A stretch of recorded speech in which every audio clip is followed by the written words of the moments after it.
Assalamualaikum warahmatullahi wabarakatuh.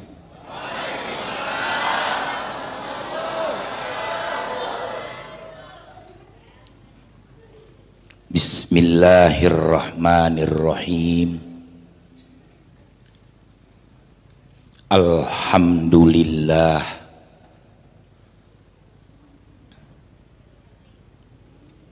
Alhamdulillahilladzi ja'alat da'wata ilal huda wad dilalata lil muslimin. Wassalatu wassalam ala sayyidina Muhammadin imamil anbiya wal mursalin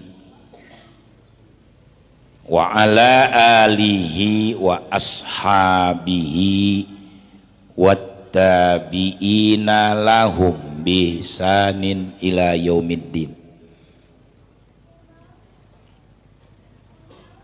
Amma ba'du, al-ghail fi kitabihil aziz, ya ayyuhalladzina amanu la takhunullaha war rasul wa takhunu amanatikum wa antum ta'lamun. Shadaqallahul aliyul azim. Al-mukarramun, para alim ulama, para kiai, para satidat, pengurus Masjid Jami Al-Ikhlas yang saya hormati, terutama guru kita, mubaligh kita, pimpinan pondok pesantren Darul Muwahhid, sahabat saya Al-Ustadz Kiai Haji Sofari Mawardi. Mudah-mudahan beliau sehat walafiat, panjang umur, ilmunya bermanfaat, dan bisa melahirkan generasi-generasi yang baik untuk meneruskan perjuangan pemimpin bangsa dan negara. Al-Ustadz Muhammad Akhyar yang saya hormati, dan para satidat lainnya, aparatur pemerintahan, Bapak Ketua RW, Bapak-Bapak Ketua RT, dan Bapak Babinsa, Bapak Kapolsek yang sudah hadir di tengah-tengah kita, segenap panitia peringatan Maulid Nabi besar Muhammad sallallahu alaihi wasallam, bapak-bapak, ibu-ibu, dan saudara-saudara sekalian yang sama-sama dirahmati Allah subhanahu wa ta'ala. Alhamdulillah, kita panjatkan puji syukur kepada Allah subhanahu wa ta'ala atas karunia rahmatnya pada saat yang berbahagia ini.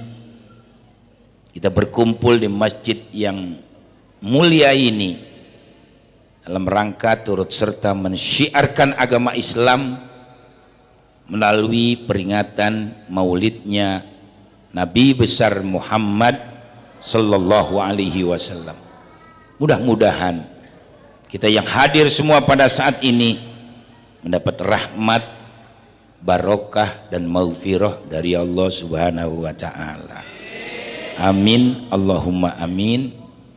Yang kedua, saya minta maaf sama kiai, saya minta duduk, badannya lagi capek, tadi pulang jam 5, baru rebaan, tamu ketok pintu, jadi nggak bisa tidur, lagi lesu-lesu dikit ya.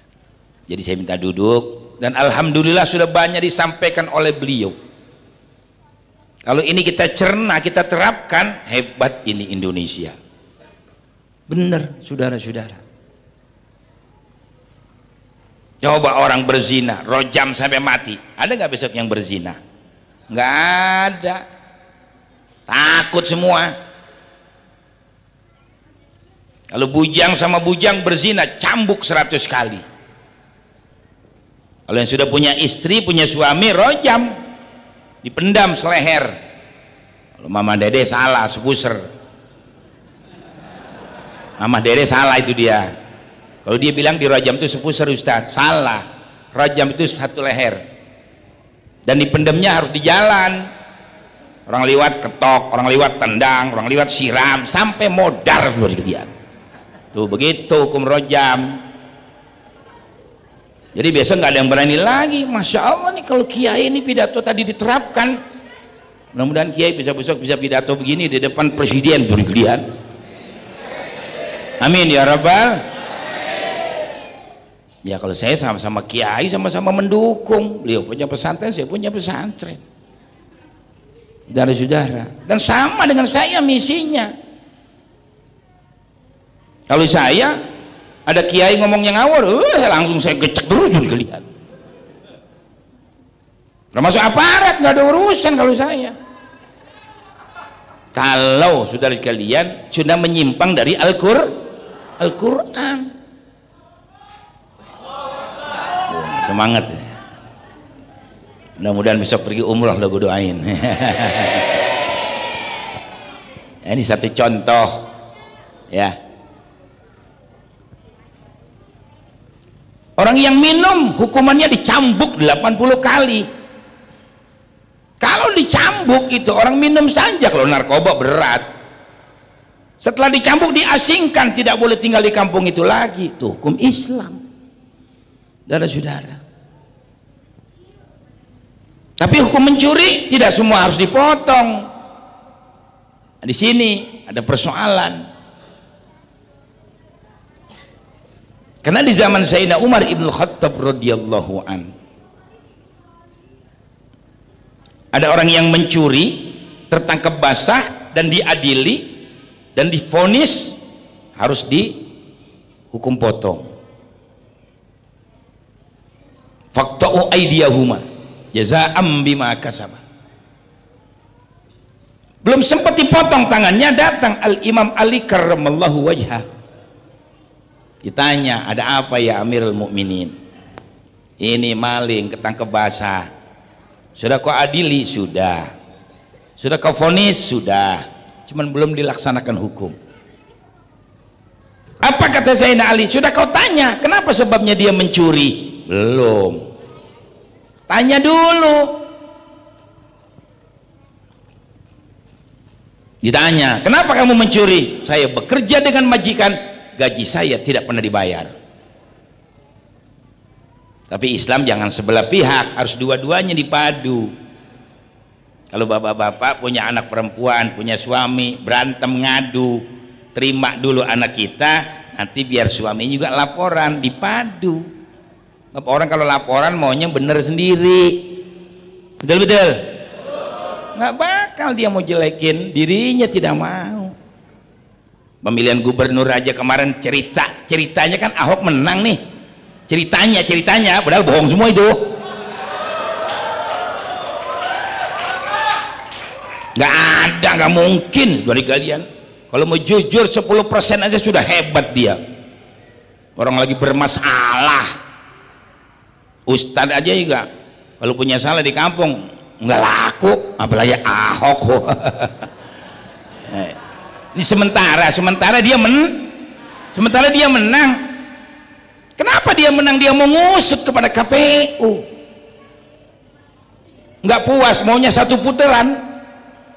Begitu saudara-saudara, maunya satu putaran 51%. Barangkali sudah direncanakan begitu, barangkali. Politik itu tidak ada yang jujur. Bab politik bukan mau benar, politik itu maunya menang. Makanya politik pola licik dengan bermacam-macam taktik untuk menghancurkan dan mengalahkan orang lain, saudara sekalian. Politik artinya. Masa pemilihan gubernur Agus Silvi 0? Kan nggak masuk akal, Pak. Anis Sandi 0. Padahal masyarakatnya Islam itu celilitan yang dibawa turunan. Yuk dengerin ya, Ini Betawi apa Sunda nih? Ya. Agus Silvi 0, Anies Sandi juga 100% yang menang Ahok. Emangnya nggak ada orang Islam di situ? Setan barangkali suruh lihat.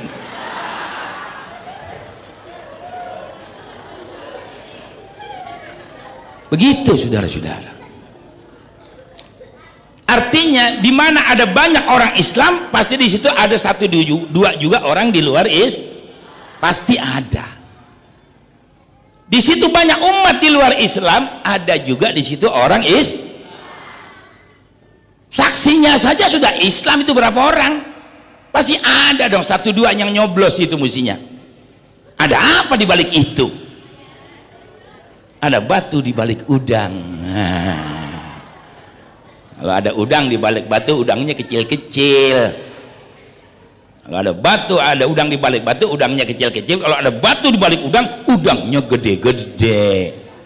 Makanya saya nggak percaya sampai sekarang kalau yang namanya politik itu tidak pakai uang. Saya tidak percaya. Katanya mau ditangkap, mana belum ada ditangkap sampai gini hari. Kenapa saya tidak percaya, Pak? Karena beliau Rasul juga pakai uang berdakwah. Yang dikira Nabi tidak pakai uang. Cuma Nabi uangnya buat merangkul orang yang sudah Islam, dibantu supaya kuat imannya. Alam yajidka yatiman fa'awa wa wajadaka dhallan fahada wa wajadaka ailan fa'aghna. Bukankah dia Allah mendapatkan Nabi dalam keadaan yatim kemudian dipelihara? Nabi dijaga, dipelihara selalu oleh Allah. Jibril selalu mengawal beliau Rasul. Dan ketika diperintah untuk berdakwah, Nabi bertanya, dengan apa aku berdakwah? Kata Allah, dengan Al-Quran. Makanya orang JIL, Jaringan Islam Liberal, kelompoknya siapa itu yang swing, bekas swing gitu.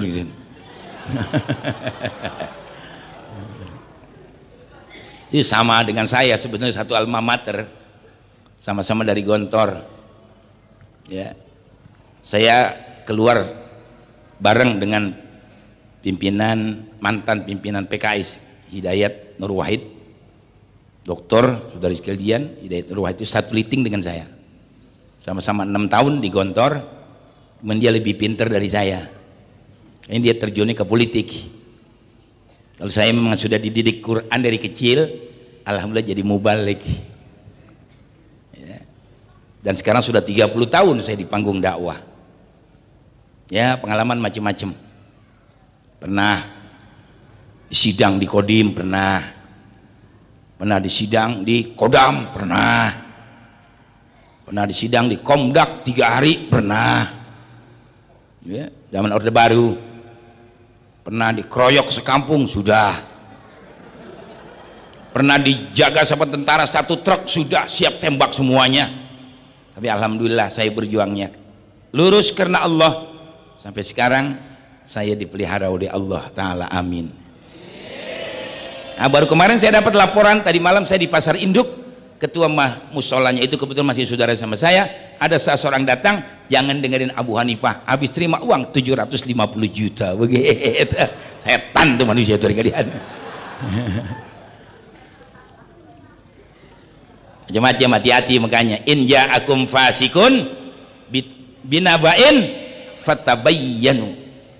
Kalau datang orang fasik yang belum kamu tahu, belum kamu kenal, membawa berita, diperiksa lebih dulu, harus ada tabayyun. Begitu Paul, jangan sembarangan, nggak boleh, lihat dulu orangnya.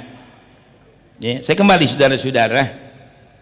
Ya. Tapi akhirnya apa yang terjadi Pak tuh? Yang di tadi tuh Agus 0 sama Silvi, Anies 0 sama Sandi, langsung besoknya tuh dikasih angin puyuh puting beliung, hancur rumah itu semuanya. Gara-gara 300.000, 500.000 udah dapat duit, 700.000 betulin rumah sampai 20 juta. Hah, modal lu waktu itu kalian. Jangan main-main sama Allah, jangan. Saudara-saudara, memang kadang-kadang susah si Ustadz. Tadi Ustadz udah baca itu hadisnya. Fayabtalihumullah bisalati baliyat. Kalau lari dari ulama, ulamanya nyemplung di situ. Goblok bener sudah sekalian. Sama saya sama ulama Bani Israel. Kata Nabi Musa, jangan menangkap ikan pada hari Sabtu karena itu hari ibadahnya orang-orang Yahudi. Mereka nggak dengar, nangkap juga akhirnya. Yang kedua, saudara sekalian, malah ulamanya ikut bareng-bareng nongkrong di situ. Yang ketiga itu ulama yang selamat. Mudah-mudahan kiai sama saya, amin. Apa sih yang dimakan ini cuman berapa suap saja di tenggorokan. Nanti dipertanggungjawabkan kamu di hadapan Allah. Tummalatus alunna yauma idzin anin naim. Satu biji korma yang liwat di leher kamu akan dipertanggungjawabkan di hadapan Allah. Jangan main-main sama Allah. Saudara-saudara, saya enggak usah bicara orang di luar Islam. Sekarang saya bicara kepada umat Islam saja yang perlu kita Islamkan orang Islam, supaya orang Islam itu benar istiqomah. Kenapa kita harus bangga dengan umat di luar Islam? Betul-betul? Dengerin nih, zaman Orde Baru, zaman Soeharto, ya saya ngalamin berapa presiden ini saudara sekalian, jadi mubal lagi. Di zaman Soeharto, setiap pemilihan umum yang namanya Cina itu nggak pernah nyoblos, saudara-saudara. Biar tahu loh, pemilihan umum zaman Pak Harto, Cina tidak pernah nyoblos. Giliran Pak Jokowi dulu nyalon gubernur sama Ahok, Cina yang udah mau mampus nyoblos, saudara sekalian. Biar tahu loh. Kenapa tuh? Karena dia bangga dengan agama dia bangga dengan suku dia. Kenapa kita orang Islam tidak bangga dengan Islam kita? Kalau mereka fanatik, wala tattabi'u illa liman tabi'a dinakum. Hai Yahudi Nasrani, umat di luar Islam, kau jangan ikut Muhammad dan kau jangan ikut Islam. Jadi Islam dan Muhammad ikut kamu. Mereka hebat. Agama yang benar itu Islam. Cuma tetap Allah nggak memaksa kepada hambanya. La ikraha fid din. Dan Bung Karno pernah mentafsirkan ayat ini dalam satu bukunya, ada saya baca. La ikraha fid din. Soekarno mentafsirkan ayat ini. Alim, kalau Bung Karno itu alim, dia muslim, saudara-saudara, dia orang pandai. Kalau anaknya goblok semua, goblok itu anak dia. Masa baca Allah Subhanahu Wa Taala juga bisa tuh mega Allah sub Allah sub Allah sub Allah sub Allah sub, salah dulu. Yang mesti ngaji dong kalau nggak ke orang Islam, betul-betul. Teman saya banyak polisi, tentara, cakep-cakep jadi imam. Kan memang ngaji dari kecil. Itu Haji Yuska, Kori nasional. Di luar negeri dapat nomor 1 tentara, bisa ngaji, mirip Muammar sedikit lah. Saudara-saudara, ya 40% mirip napasnya panjang. Kita bangga sekali. Kalau aparat ini artinya bisa baca Quran, bisa bicara. Dulu ada teman saya dari Bali, ya, Noh Sabibi, polisi, saudara sekalian. Kalau pidato itu tahmidnya ayat fasih sekali dia itu, teman saya. Saya banyak berkenalan dengan Pak Ika Edwin yang sekarang jadi Kapolda di Lampung. Saya ngobrol sama-sama, saudara-saudara, banyak sekali. Ya, kita bergaul sama siapa saja, sama jenderal kita bergaul sama-sama. Apalagi dia Islam, kita bangga. Makanya saya kepengen besok ini Pak, tolong dicatat pidato saya, biar yang jadi presiden jenderal polisi atau jenderal TNI, biar begitu. Amin. Nah, kalau jenderal tuh disiplin dan punya nyali, berani-berani. Sipil lembek. Sabar dulu, nanti dulu, lama lah, kayak burung puter gitu.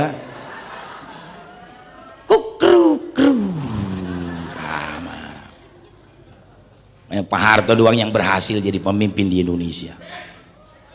Nah, dia jenderal penuh, saudara-saudara. Saya pada awalnya tidak suka kepada beliau karena saya perhatikan Pak Harto kemana arahnya ini. Ngomong juga masih kanken. Waktu itu beliau dikatakan orang eling, kejawen, tapi rupanya itu politik beliau. Kalau dari awal Pak Harto itu menonjolkan keislamannya, sudah digusur sama Amerika. Amerika itu biadab, sudah kalian. Buktinya Donald Trump sekarang nggak boleh umat Islam masuk ke Amerika. Belum jadi presiden sudah bicara begitu. Makanya Saudi Arabia datang ke Indonesia, nggak lagi investnya ke Amerika, investnya ke Indonesia. Sebetulnya bukan 300 triliun saja. Maunya Raja Salman itu, ya nggak, saya akan membawa uang 2000 triliun pinjaman sama Cina 700 triliun, kembalikan, jangan kita di obok-obok sama negara Cina. Begitu saudara kalian. Kalau yang sudah jadi warga negara Indonesia silakan saja, sudah jadi warga negara kita, cuman tetap lo cek jangan jadi presiden begitu. Jangan jadi pemimpin di Indonesia, nanti apa kata dunia? Presiden Republik Indonesia diminta naik ke atas panggung, yang cung nyuk miau, wah, itu sudah. Apa kata dunia Pak nanti? Emang sudah nggak mampu tuh Pak Tito, nggak mampu tuh Pak Gunawan, saudara sekalian. Banyak jenderal-jenderalnya otaknya jenius, masa nggak bisa cuma memimpin Indonesia, nanti dibantu sama ulama sama kiai. Islam tetap kita bangga dengan Islam. Kayak sekarang begini, coba lihat, masa Quran diinjak-injak. Ikutin saja Bung Karno, sudah dengan rahmat Allah Indonesia dinyatakan merdeka karena Bung Karno tahu yang berjuang di Indonesia adalah umat Islam. Begitu kesimpulannya. Tidak dikatakan dengan rahmat Tuhan. Kalau Tuhan banyak artinya. Hanoman jadi Tuhan. Tapi ada loh pemain bola yang rambutnya gumpal-gumpal hitam tuh Hanoman namanya, sekalian. Saya kaget kemarin ngelihat namanya Hanoman, monyet. Main sepak bola kiai namanya Hanoman. Yang aneh-aneh kalau luar negeri namanya ya. Namanya ada yang namanya Kalau. Ya, macam-macam nama di sana itu. Ada yang namanya Saha, pemain bola Saha namanya. Saha kan Sunda. Ya, nama mungkin bagi mereka artinya bagus, barangkali tidak tahu saya. Ya enggak. Jadi begitu Bung Karno ini orang pandai. Nggak sembarangan saudara sekalian. Masa patung Cina yang dibikin di Taman Mini, patung Laskar Cina dibuat di Taman Mini, mau ngapain? Cina pakai kolor ke Indonesia, saudara-saudara. Boleh periksa kalau saya bohong. Tuh tukang biskuit Kongguan tuh bisa jadi kaya karena nipu orang Jakarta Barat, saudara-saudara sekalian. Giriknya diambil dibalik nama sama dia. Lu biar tahu lu nggak tahu kan? Gua tahu, saudara-saudara sekalian. Oh, yang punya pabrik Kongguan tuh Cina miskin asalnya, kerjasama sama orang Kembangan, pinjam girik dulu belum ada sertifikat, girik akhirnya dibalik nama, dipinjemin duit dibikin pabrik. Akhirnya apa sekarang orang Kembangan tuh nggak bisa membela orang, nama dia semua ditanda tangan semua. Nah ini biar tahu, saya bicara gini bukan benci, maaf, soal agama silakan, Allah saja nggak memaksa. Fadzakir innama anta mudzakir lasta alaihim bimusaytir. Apa artinya itu? Hai Muhammad Rasulku, kata Allah, berikan peringatan kepada umat kamu, tapi ingat, kamu hanya sebatas memberikan peringatan, tidak boleh memaksa-maksa mereka. Makanya nggak ada Islam paksaan, nggak ada. Tapi yang sudah Islam, mereka harus melaksanakan apa yang Allah perintahkan dan Rasul perintahkan dalam Al-Quran dan tuntunan beliau Rasul. Begitu saudara-saudara agama. Jadi saya nggak benci, orang saya bertetangga sama Cina sudah 55 tahun. Dari umur 5 tahun tuh Cina sudah ada di seluruh rumah saya. Nggak pernah ribut, saya nggak pernah berantem. Silahkan, agama bebas kok. Cuman maaf, jangan sampai sejarah bangsa ini hilang. Masa besok yang jadi presiden cek, yang jadi gubernur cek. Mau dibawa kemana ini bangsa Indonesia? Sedangkan Indonesia bisa merdeka karena tetesan darah. Indonesia bisa merdeka banyak mengorbankan nyawa, apalagi kerja rodi. Begitu selesai diberondong sama Belanda, dibunuh sama Jepang. Kenapa Indonesia membuat teks proklamasi seperti itu? Karena Bung Karno tahu Indonesia juga bisa merdeka berkat pertolongan Allah. Dia orang Islam. Kalau dengan teknologi nggak bakal menang. Bambu runcing, slop pepan. Kalau Cirebon kacang hijau dijampein, sumplit mati sudah dilihat. Seperti itu. Orang Banten, Betawi dulu nggak mau pandi bacok. Saya udah nyari ilmu begitu mah. Dulu, tapi sekarang enggak. Dulu kalau mau pidato dibacokin dulu nih. Tembak ngebul gua sudah gelian dulu. Kadang udah aman, saudara-saudara. Tapi yang jahat juga bukan Pak Harto, orang-orang kroni-kroninya saja dulu. Mungkin ingin serakah, ingin kuasa dan lain sebagainya. Pak Harto ini pemimpin yang berhasil. Dari saudara sekalian, negara kita menjadi negara kaya, menjadi negara swasembada. 1984 ekspor beras, ekspor gula, ekspor segala-galanya. Sekarang cabai 200.000 sudah dilihat. Kalau gaji 100.000, lu makan cabai setengah kilo sama bini sama anak lu sudah dilihat. Nggak usah makan beras sudah, saudara. Banyak lagi sebetulnya yang lain, banyak. Kenapa nih? Tadi kembali Qurannya sudah diinjekin. Ini masalahnya. Lau anna ahlal qura amanu wattaqau la fatahna alaihim barakatim minas samai wal ard walakin kadzabu fa akhadnahum bima kanu yaksibun.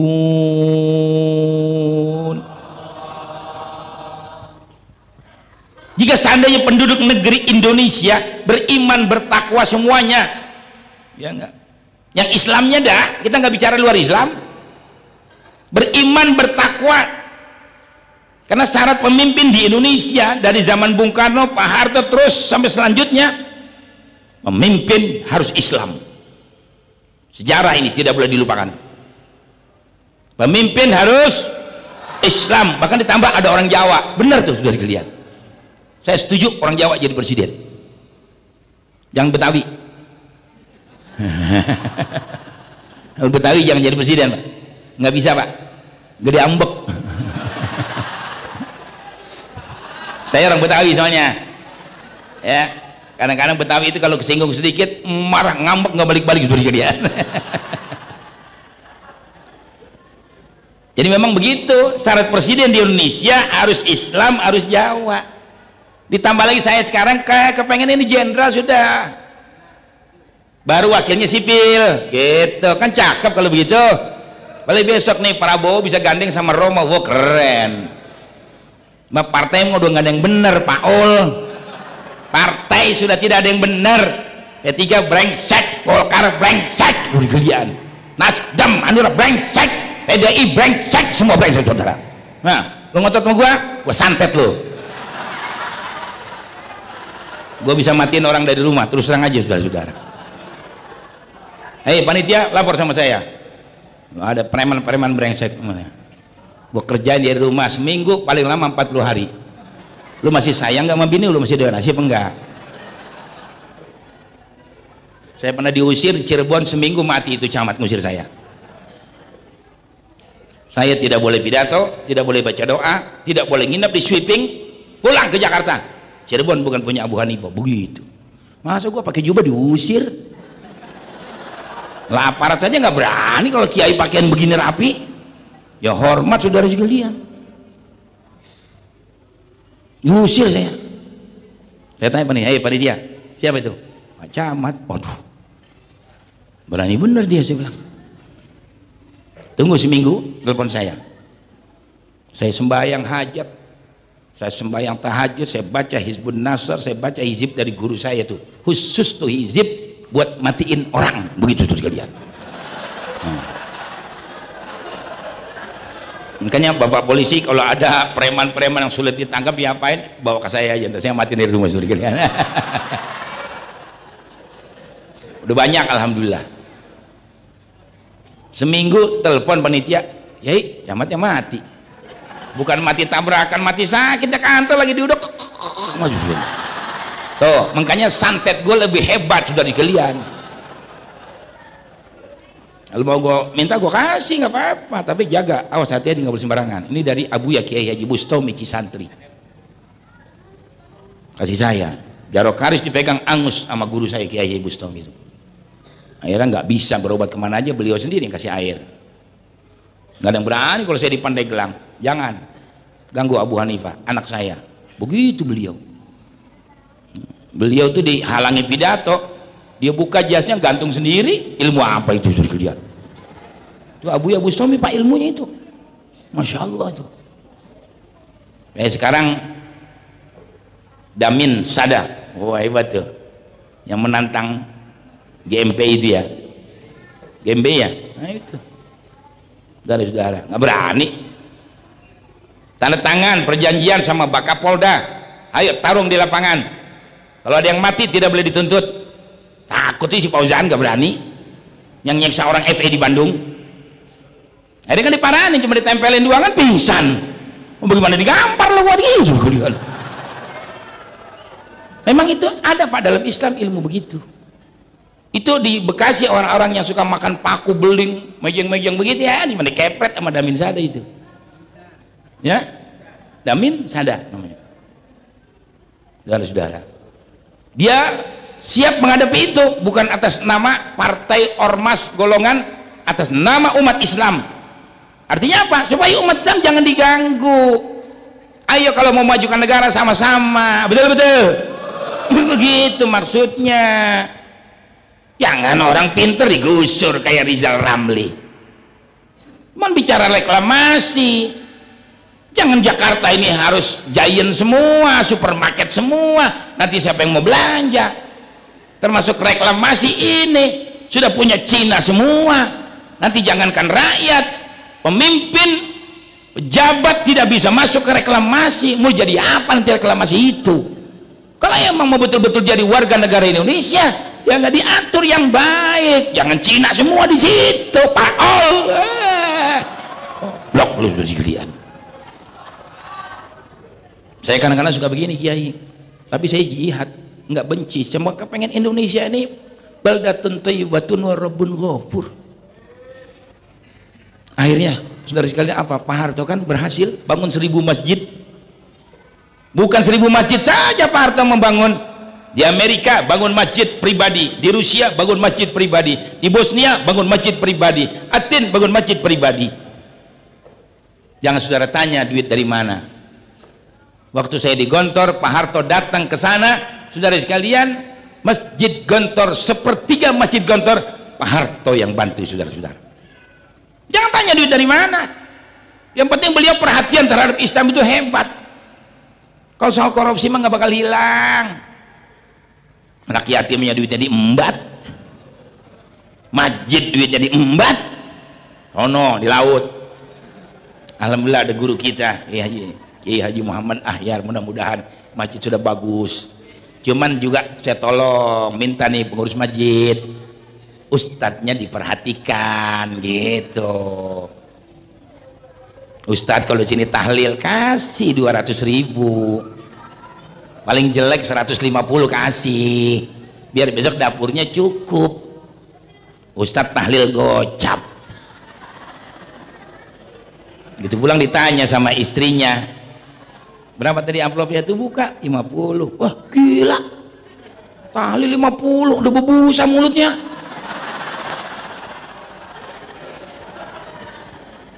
Tuh kiai akhirnya kan kesel, mudah-mudahan doa gua kagak kabul, begitu tuh kalian.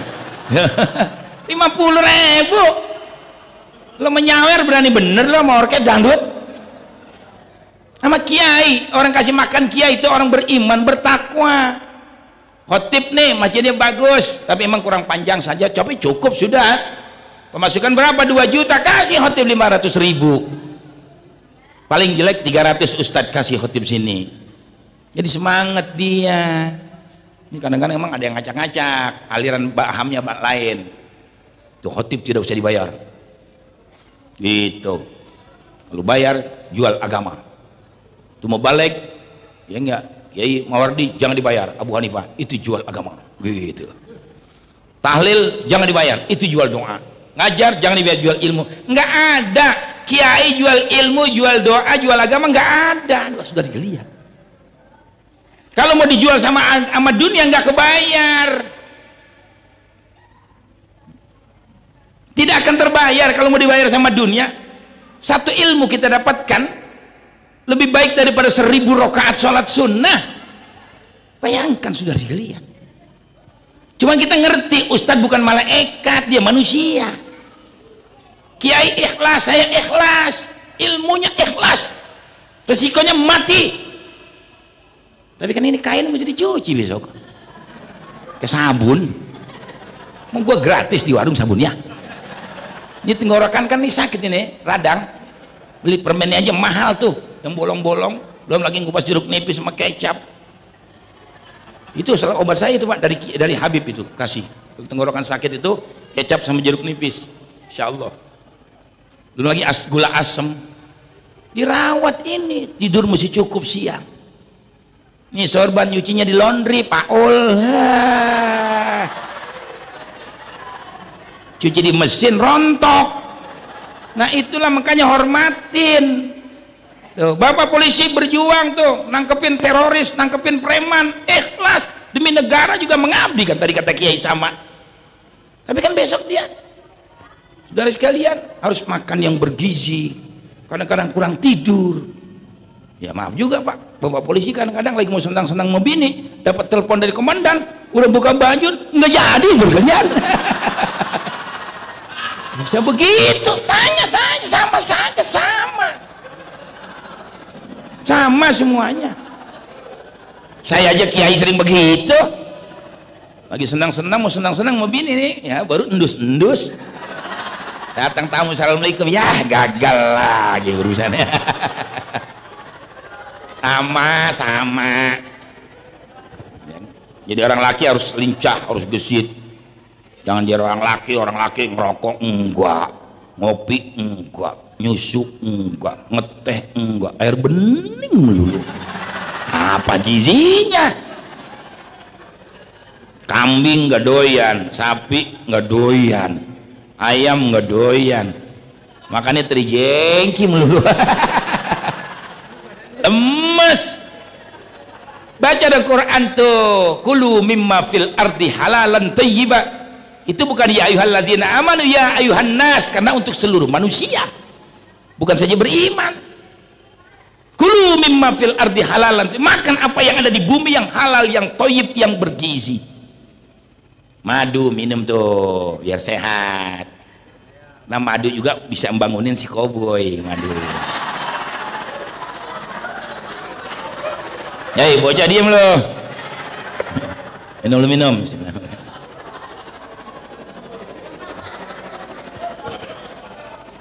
Banyak itu Pak, sama saya obatnya banyak. Kalau mau ya nggak usah mahal, biji nangka, beton nangka bagus, beton nangka bagus sekali. Dibakar, jangan direbus, dibakar setengah matang, magel. 7 aja Ustadz. Biji nangka setengah matang, bakar, makan. Tendangan cakep si koboi sudah gede.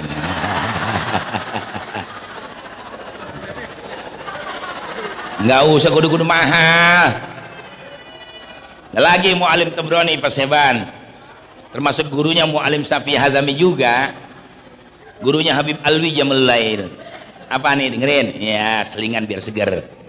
Kopi tuh, ngopi kan suka ada nggak habis tuh kopi, ada sisanya, itu yang dingin jangan dibuang, pisahin yang dingin, taruh di gelas lain, kasih telur bebek 1 apa 2 nggak apa-apa, kasih gula aren, gula Jawa juga boleh tapi yang bagus gula aren, kasih ya enggak, tambah lagi madu, minum sejam, bagus reaksinya. Begitu. Jangan, ini mesti dirawatin. Mau kemana-mana juga ke situ-situ juga. Beda, makanya orang perempuan kalau sudah umur 45, 50, punya anak banyak, meninggal dunia, sunnah tidak menikah. Dibesarkan anaknya, dia kawinkan, silakan masuk surga pintu yang mana saja. Tapi laki-laki beda dengan wanita. Kalau laki-laki ditinggal mati oleh istrinya, umur sudah 65 tahun, 70 tahun, saudara sekalian, kalau dia masih gagah, keker, sunnah, dia menikah lagi. Kalau dia nggak mampu anaknya, begitu harus menikahkan, tanggung biaya hidupnya. Tuh anak sorga yang begitu. Beda jalannya, beda. Kalau nenek-nenek kan jalannya geleng. Coba kaki, jalannya manggut. Beda. Banyak, ya. Mau kemana-mana juga kesana semuanya sama. Al-Imam Ali karramallahu wajhahu mengatakan yang paling enak di dunia ada 3. Yang pertama aklul lahmi, makan daging biar sehat badannya. Yang kedua rukubul lahmi, naik kendaraan yang berdaging, naik onta, naik kuda, naik keledai, naik gajah. Kalau sekarang Honda Accord, yang minimal kijang lah. Saya dari dulu pakai kijang aja, nikmat bener rasanya. Dari saudara, mana saya beli BMW, wah kalau rusak mahal. Kan anak saya pengen punya rumah, ya jual dulu deh, nggak apa-apa ya, berkah saja, hidup saja yang penting, nggak ada penyakit diberi sama Allah. Umur 59 masuk 60 tahun sekarang ini. Kalau umur saya 73 kayak Imam Abu Hanifah, ya masih 14 tahun lagi. Tapi pernah pas saya ceramah di Lewiliang hampir 2,5 jam 3 jam, itu kiai sama santri di bawah semuanya dibacain Fatihah biar Kiai Abu Hanifah sampai 100 tahun begitu tuh kok dia. Ya bingung, saya pidato lantang betul, berani sekali gitu. Ya macam-macam manusia. Ya, jadi targetnya kayak Imam Abu Hanifah saja 73 tahun, udah bersyukur saya. Dan juga doa saya begitu di makam Rasul. Alhamdulillah sudah 7 kali balik saya ke Mekah. Dulu saya ditolak sama anak perawan, nggak mau. Mau nggak sama Ustaz Abu Hanifah tuh? Enggak. Ngapain kawin sama Ustaz, mau dikasih makan berkat begitu sekali. Wah, ada setan yang perawan waktu itu deh. Jalan betul sudah dilihat. Saya kalau pakaian emang dari muda Pak necis, saya keren, dandanan keren. Kiai sering ketemu sama saya, selalu rapi kalau saya pakaian, nyaku wangi apa. Cuman namanya Ustadz kan udah dibaca, la yahya wa la yamut. Hidup enggak, mati enggak. La yamut wa la yahya. Enggak bermutu karena kurang biaya. Enggak ada orang punya pesantren untung tanya kiai, kagak ada. Cuman karena dia udah biasa di pesantren, kembalinya kepada Allah, ridho saja sudah. Saya beli tanah sendiri, bangun sendiri, sekarang saya kasih makan anak yatim yang miskin, yang tidak mampu saya kasih makan. Tapi yakin saja kita, nanti Allah berikan rezeki kepada kita, alhamdulillah. Saudara-saudara. Akhirnya apa yang terjadi itu perempuan tadi? Itu perempuan tadi Pak, akhirnya dapat laki tua, hitam, jelek, goblok, miskin, mati lagi belum lama itu. Kualat dia sama saya. Alhamdulillah. Jadi kalau saya berdoa di makam Rasul, yang saya minta kepada Allah, ya Rabb, di makam Rasulmu yang mulia.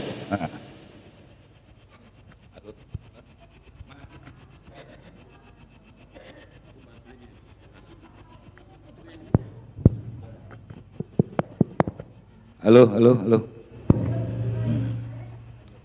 Di makam Rasulmu yang mulia. Ini Abu Hanifah dari Indonesia, Jakarta. Saya nggak minta kaya. Kalau besok saya kembali ke Indonesia, saya selamat,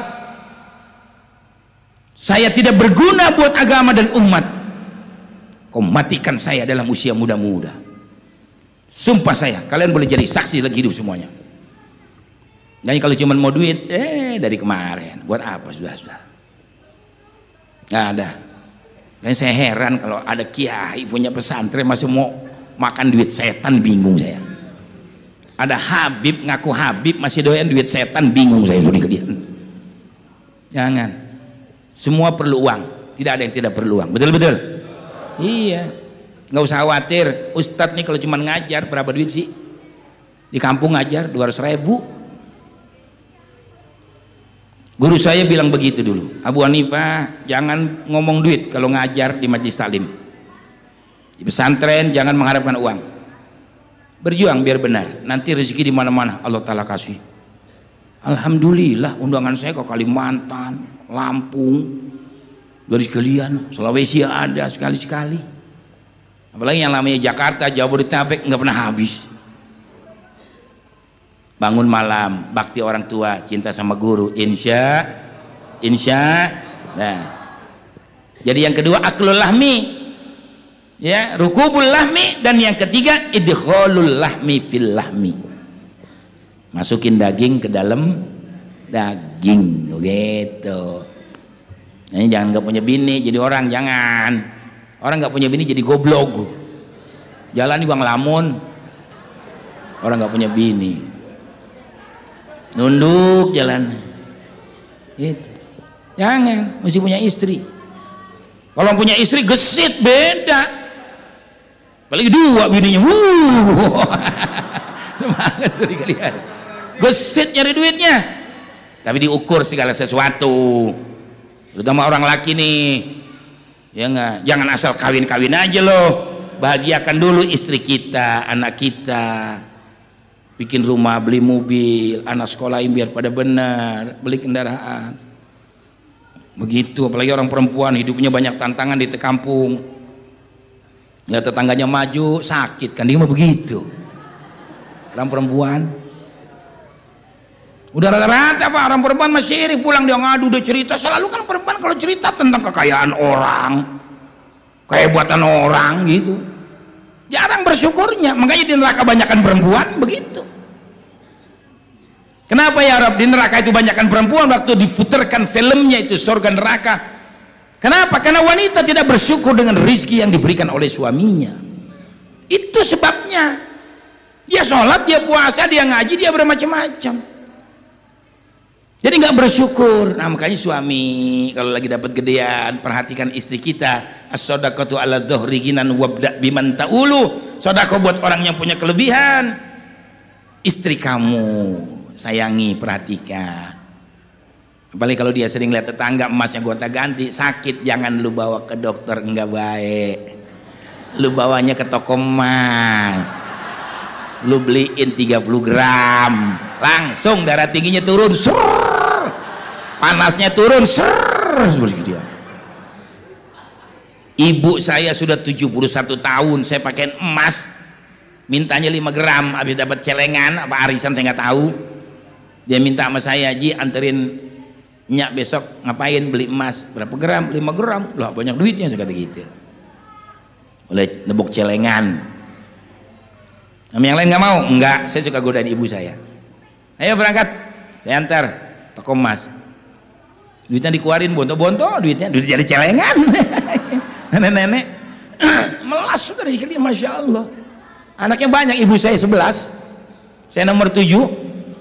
Memang dia banyak menaruh harapan sama saya. Saya nih kalau mau diceritakan Pak Bu, saya ini orang paling susah di Jakarta. Saya ke Banten, saya ke Jogja, saya ke Gontor 8 tahun, nggak pernah diantar, nggak pernah ditengok, nggak pernah dijenguk, nggak pernah dijemput. Pergi dewek, pulang sorangan. Saking miskinnya tuh saya tidak beli lemari yang baru, lemari yang bekas. Kalau yang baru 4.000 waktu itu, saya beli yang bekas 1.000 yang udah banyak keluar sesek. Saya tambal sama kertas kopi. Munjid saya tidak kuat beli kiai sampai tamat dari Gontor. Karena susah orang tua. Tapi tetap saya ingin merubah nasib. Bagaimana caranya? Saya ngaji, saya belajar, ngaji, belajar. Akhirnya saya bisa kuliah. Ya enggak, sampai sarjana saudara sekalian. Saya ngaji sama habaib, sama kiai semuanya, baca tafsir. Makanya yang saya bicarakan tidak ada yang keliru karena saya boleh ngaji. dan saya istiqomah berjuang. Jadi begitu saya diberi rezeki, ibu saya minta beli emas, saya ajak, jangan 5 gramnya. Dari muda miskin sudah tua miskin, pakai 40 gram. Nggak ada duitnya, udah jangan ngomong duit. Panggil, lu pakai nama gua, lu bikinin surat. Ya Allah, ibu saya pakai emas 40 gram, di pengajian tangannya begini aja Pak. Masya Allah.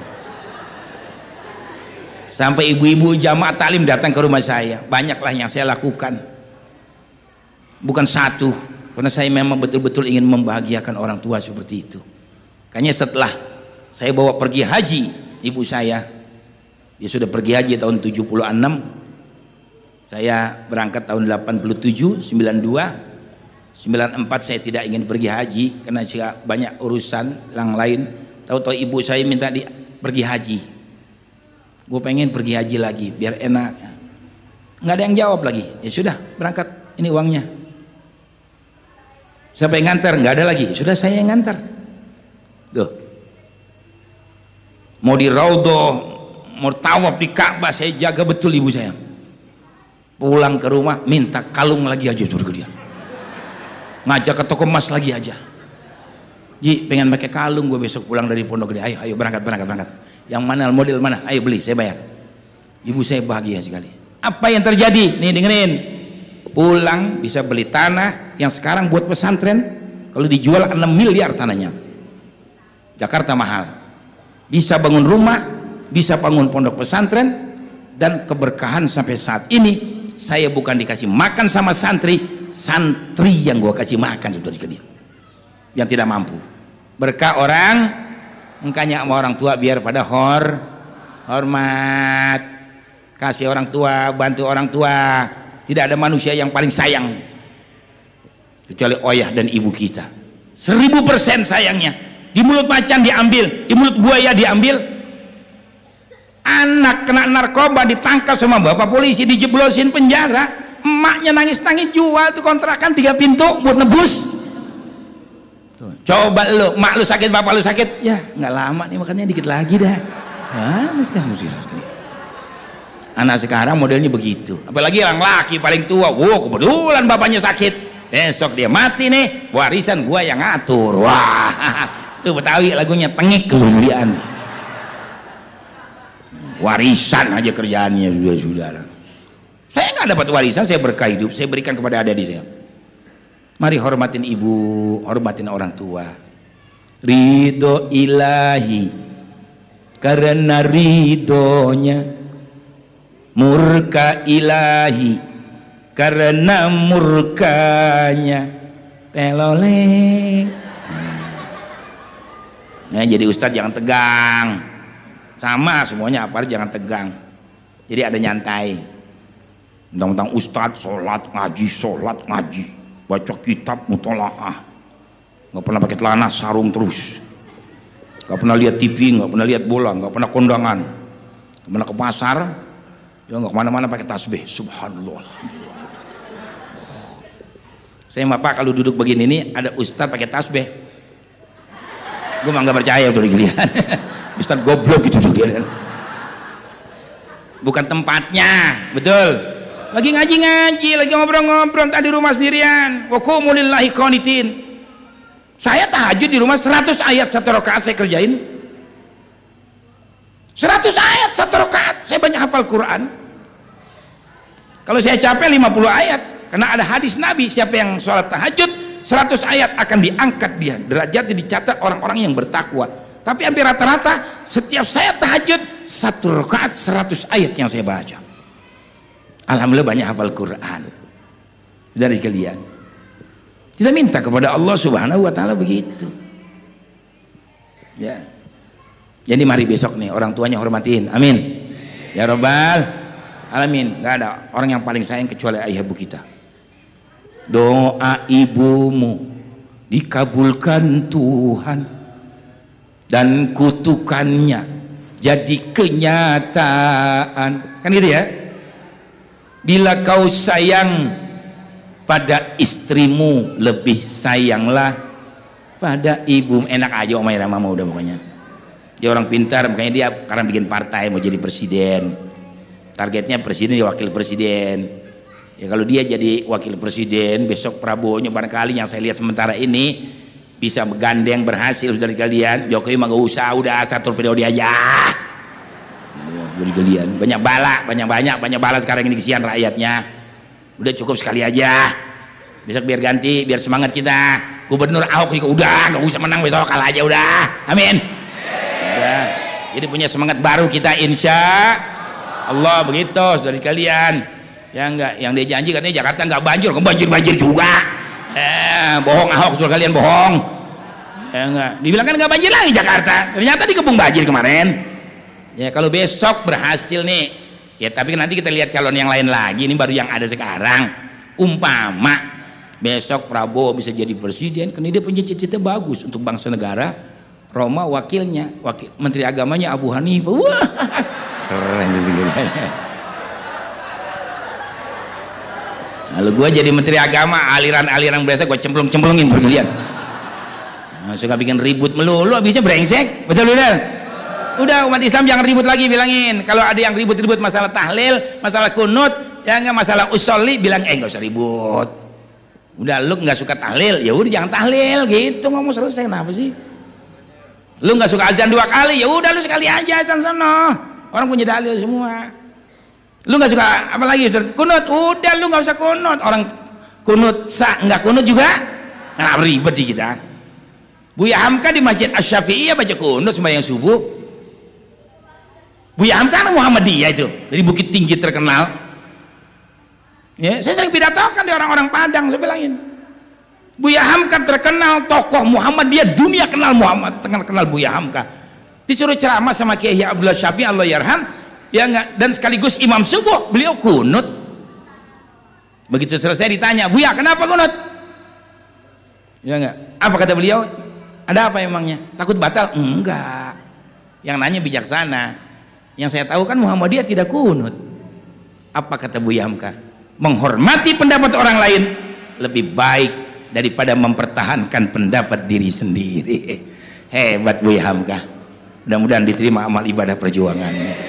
Begitu, sama dengan Pak Harto, mudah-mudahan diampunkan dosanya. Bung Karno juga diampunkan dosanya, saudara kalian. Yang sekarang ini yang pada brengsek-brengsek ini, saudara kalian. Ya enggak ngerti agama, ngomong agama. Kata Mega, jangan bicara surga sama neraka kalau kita belum pernah ke sono. Ya mampus kalau ke sono. Allah bener sudah. Mendingan nggak usah ngomong lah, kayak Ahok jadi melintir tuh. Lu bukan orang Islam ngomong Quran jadi salah paulnya.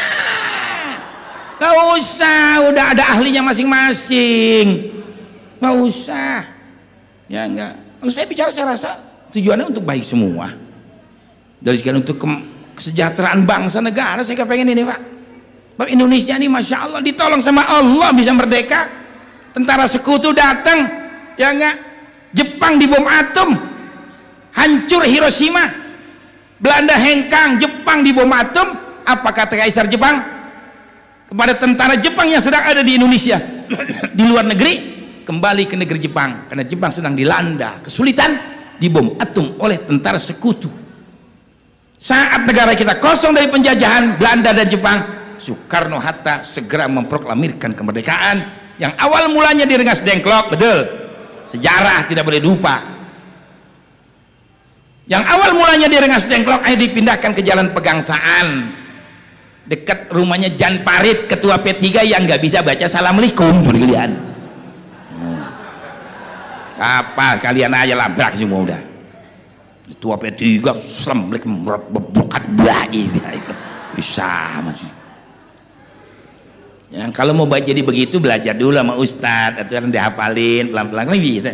Pak Harto juga dulu awal-awal nggak fasih Pak, setahu saya Pak Harto, tapi akhirnya Pak Harto fasih sekali. Belajar, ada kiainya, ada gurunya. Belajar nggak mau, ya nggak. Ntar baca Bismillah salah lagi. Ya, ini yang kita dapatkan sekarang ini. Udah yang bagus lah tadi orang Jawa, orang Islam, ya nggak. Apalagi dia jenderal, apalagi dia orang kaya, insya Allah. Kaum muslimin dan muslimat yang dirahmati Allah, sampai jam 11 sejam-sejam sama kiai. lu bayar kagak juga lu suruh lu. Nggak apa-apa, tadi Kiai udah sejam, saya sejam, amplopnya kan udah dijepit, sama aja Kiai, sama amplopnya ya. Ya sudah, kembali kepada apa yang saya bicarakan awal. Jadi Islam tuh nggak ada harga mati sebetulnya.